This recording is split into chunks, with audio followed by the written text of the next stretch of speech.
बिस्मिल्लाहिर्रहमानिर्रहीम, अस्सलाम वालेकुम। अक्सर पेरेंट्स इस कंप्लेन के साथ आते हैं कि हमारा बच्चा बड़ा कमज़ोर है, वीक है, वज़न इसका अच्छा नहीं है, कद में इसका अच्छा इजाफा नहीं हो रहा। इसकी क्या वजूहात हो सकती हैं?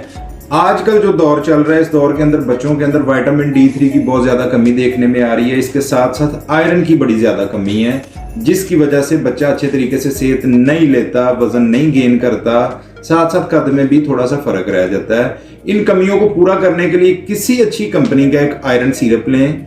1 चम्मच, 10 साल का अगर बच्चा है या 10 साल से छोटा है तो 1 चम्मच रोजाना की बुनियाद पर रूटीन बनाएं कि 1 चम्मच आपने आयरन सिरप का उसको देना है। उसके साथ साथ महीने में 1 दफा किसी अच्छी कंपनी का विटामिन D3 का इंजेक्शन लें। उसको तोड़ के जूस में या दूध में मिला के आप बच्चे को महीने में 1 दफा पिला सकते हैं। ये रूटीन बना लें, आपका बच्चा इंशाल्लाह सेहतमंद हो जाएगा।